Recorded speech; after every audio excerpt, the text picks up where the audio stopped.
Hi friends and welcome to my channel. నేను నితీష్ రెడ్డి.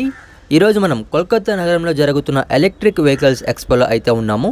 మరియు ఈ వీడియోలో వచ్చేసి ఆర్సీజే కంపెనీ వారి atom plus three wheeler electric auto rickshaw గురించి అయితే తెలుసుకుందాము. మీరు కనుక ఈ వీడియోలో ఈ 3-వీలర్ ఎలక్ట్రిక్ వెహికల్ యొక్క on road price, lead acid బ్యాటరీకి అయితే ఎంత ప్రైస్ పడుతుంది, లిథియం అయాన్ బ్యాటరీకి అయితే ఎంత ప్రైస్ పడుతుంది, తర్వాత వారంటీ ఎంతకాలం ఇస్తున్నారు, ఒక ఫుల్ ఛార్జ్ చేస్తే ఎన్ని కిలోమీటర్లు వెళ్తుంది, ఒక ఫుల్ ఛార్జ్ అవ్వడానికి ఎంత సమయం అయితే పడుతుంది, ఇలాంటి ముఖ్యమైన వివరాలన్నీ మీరు తెలుసుకోవాలి అనుకుంటే ఈ వీడియోని ఎక్కడా స్కిప్ చేయకుండా చివరి వరకు చూడండి. ఫ్రెండ్స్, ఇప్పుడు మన ముందు ఉన్న ఎలక్ట్రిక్ ఆటో రిక్షా మోడల్ వచ్చేసి ఆటమ్ ప్లస్ ఎలక్ట్రిక్ అండి. ఈ వెహికల్ వచ్చేసి లిథియం అయాన్ బ్యాటరీ మరియు లెడ్ యాసిడ్ బ్యాటరీ, ఈ 2 రకాల బ్యాటరీలతో అయితే అందుబాటులో ఉంది. మరియు కలర్స్ వచ్చేసి blue, black, yellow, red, green మరియు వైట్, ఈ రకాల కలర్లు అయితే అందుబాటులో ఉన్నాయి. ఇప్పుడు ఆన్ రోడ్ ప్రైస్ మరియు వారంటీ విషయానికి వస్తే ఫ్రెండ్స్, మీరు లిథియం అయాన్ బ్యాటరీతో తీసుకుంటే ఆన్ రోడ్ ప్రైస్ వచ్చేసి 2,50,000 వరకు అయితే ఉంటుంది, అప్రాక్సిమేట్ ప్రైస్ ఇది. మరియు మీరు లెడ్ యాసిడ్ బ్యాటరీతో తీసుకుంటే ఆన్ రోడ్ ప్రైస్ వచ్చేసి 1,75,000 నుంచి 1,80,000 అయితే పడుతుంది అప్రాక్సిమేట్గా. ఫ్రెండ్స్, ఈ ఆన్ రోడ్ ప్రైస్ అనేది dealer to dealer, state to state అయితే వ్యారీ అవుతూ ఉంటుంది. తర్వాత వారంటీ విషయానికి వస్తే ఫ్రెండ్స్, లిథియం అయాన్ బ్యాటరీకి వచ్చేసి 3 సంవత్సరాల వారంటీని ఇస్తున్నారు. లెడ్ యాసిడ్ బ్యాటరీకి వచ్చేసి 18 నెలల వారంటీని ఇస్తున్నారు. గేర్ బాక్స్కి వచ్చి 1 సంవత్సరం వారంటీ ఉంది. మరియు మోటార్ కంట్రోలర్కి వచ్చి 6 నెలల వారంటీ ఉంది. ఇదండి ఫ్రంట్ వ్యూ. ఫ్రంట్లో అయితే మనకి ఆర్సీజే అనే బ్యాడ్జింగ్ అయితే ఉంది. తర్వాత ఫ్రంట్లో వచ్చే నెంబర్ ప్లేట్ ఇక్కడే అయితే ఫిట్ అవుతుందండి. తర్వాత ఫ్రంట్లో అయితే మనకి సింగిల్ హెడ్ ల్యాంప్ని అయితే ఇచ్చున్నారు. ఫ్రంట్ టైర్ ఫెండర్ మీద హాలోజన్ హెడ్ ల్యాంప్ అది. తర్వాత టర్న్ ఇండికేటర్స్ వచ్చి బల్బ్స్ వేనండి. ఈ ఆటోని ఒక్కసారి ఫుల్ ఛార్జ్ చేస్తే దాదాపు 80 నుంచి 90 కిలోమీటర్ల దూరం వెళ్తుందండి. ఒక ఫుల్ ఛార్జ్ అవ్వడానికి పట్టే సమయం వచ్చేసి 3 నుంచి 4 గంటలు. ఫ్రంట్లో అయితే సింగిల్ వైపర్ని ఇచ్చున్నారు విండ్షీల్డ్కి. తర్వాత ఈ ఆటో యొక్క సీటింగ్ కెపాసిటీ వచ్చి 4+1 అండి, అంటే 4 ప్యాసింజర్లు మరియు 1 డ్రైవర్. ఇది రియర్ వీల్ డ్రైవ్ ఆటో అండి. మ్యాక్సిమం స్పీడ్ వచ్చేసి 23 km/h అండి, కంపెనీ వారు చెప్తున్నారు. ఈ స్పెసిఫికేషన్స్ అయితే కంపెనీ వారు ఎప్పుడైనా చేంజ్ చేయవచ్చు. నెక్స్ట్ తర్వాత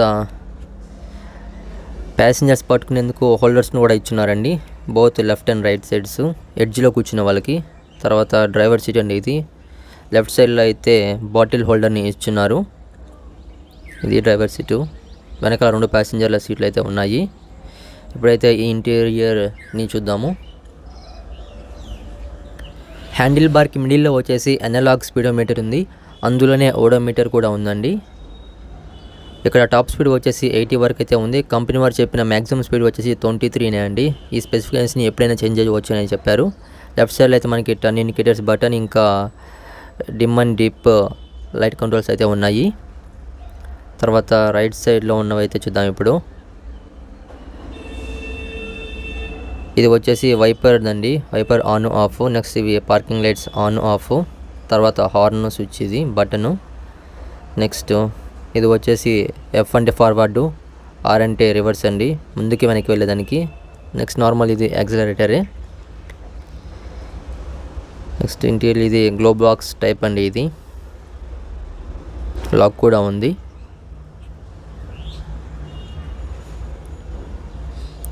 తర్వాత రైట్ సైడ్లో వచ్చేసి మనకి బ్యాటరీ పర్సంటేజ్ ఇండికేషన్ ఉంది, ఇంకా కొన్ని సిగ్నల్ ఇండికేషన్స్ అయితే ఉన్నాయి రైట్ సైడ్లో.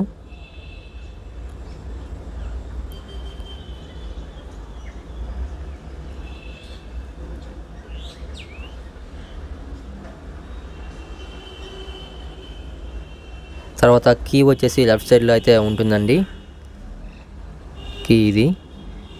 మరియు ఈ వెహికల్లో ఉన్న బ్రేక్స్ వచ్చేసి హైడ్రాలిక్ బ్రేక్స్ అండి, ఆల్ 3 వీల్స్కి. ఇప్పుడు ప్యాసింజర్ సీట్స్లోకి అయితే వెళ్దాము. ప్యాసింజర్ల కెపాసిటీ వచ్చి 4 అండి, 4 ప్యాసింజర్లు మరియు 1 డ్రైవరు. ఈ ఆటో యొక్క సీటింగ్ కెపాసిటీ 4+1. హోల్డర్స్ అయితే ఉన్నాయి, both left and right sides. మిడిల్లో అయితే మ్యాట్ కూడా ఉంది.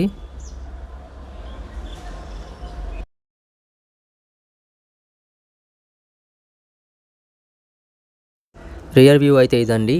రియర్లో అయితే స్పేర్ వీల్ని ఇచ్చున్నారు. రియర్లో ఉన్న టైల్ లైట్స్ వచ్చేసి బల్బ్స్వే. ఇప్పుడు ఈ ఆటో యొక్క డైమెన్షనల్ డీటెయిల్స్ గురించి మాట్లాడితే ఫ్రెండ్స్, ఈ ఆటో యొక్క పొడవు వచ్చేసి 2.8 మీటర్లు అయితే ఉంది. వెడల్పు వచ్చేసి 0.99 మీటర్లు అయితే ఉంది. ఇంకా ఎత్తు వచ్చేసి 1.72 మీటర్లు అయితే ఉంది. తర్వాత టైర్ల విషయానికి వస్తే ఈ ఆటోలో ఉన్న టైర్ల సైజు వచ్చేసి 4.00/8 అండి. తర్వాత రియర్లో ఉన్న సస్పెన్షన్ సిస్టమ్ వచ్చేసి trailing arms with helical springs అయితే ఉన్నాయండి. హైడ్రాలిక్ షాక్ అబ్జర్బర్ కూడా ఉంది. మరియు ఫ్రంట్లో ఉన్న సస్పెన్షన్ వచ్చేసి కాయిల్ స్ప్రింగ్ సస్పెన్షను, ఇంకా double acting hydraulic shock absorber కూడా ఉంది. ఫ్రెండ్స్, వీడియో ఎలా ఉందో కింద కామెంట్ సెక్షన్లో కామెంట్ చేయండి. మరియు ఈ వీడియో కానీ మీకు నచ్చినట్లయితే ఈ వీడియోని లైక్ చేయండి, షేర్ చేయండి, మరియు ఈ ఛానల్ని సపోర్ట్ చేస్తూ సబ్స్క్రైబ్ చేయండి. Thanks for watching this video.